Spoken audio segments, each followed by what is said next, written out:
बिस्मिल्लाहिर्रहमानिर्रहीम। Welcome to our channel Knowledge Valley. शीशे और आईने की कहानी। एक आदमी ने अपने बेटे को समझाने के लिए एक शीशे के सामने खड़ा करके पूछा, बेटा इस शीशे में तुम्हें क्या नजर आ रहा है?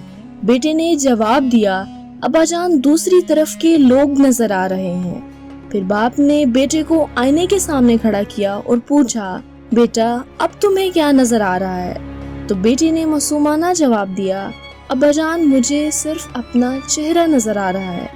बाप ने कहा, देखो बेटे ये दोनों शीशे ही हैं, एक पर चांदी का वर्क चढ़ाया गया है तो इसमें तुम्हें अपना आप नजर आ रहा है, और दूसरे पर कुछ नहीं चढ़ाया तो इसमें तुम्हें दूसरी तरफ के लोग नजर आ रहे हैं।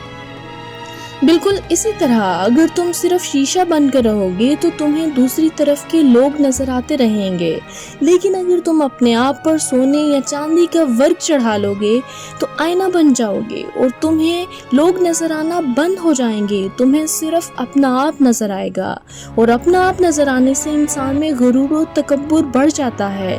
इसलिए हमेशा शीशा बनकर रहना, ताकि दूसरे लोगों के दुख, दर्द, गम और तकलीफें तुम्हें नजर आती रहें। दोस्तों अगर आपको हमारी वीडियोस पसंद आ रही हैं तो वीडियो को लाइक करें, शेयर करें और हमारे चैनल नॉलेज वैली को सब्सक्राइब करें। साथ लगे बेल आइकन को दबा दें ताकि हर नई आने वाली वीडियो सबसे पहले आप तक पहुंच सके। अल्लाह हाफिज।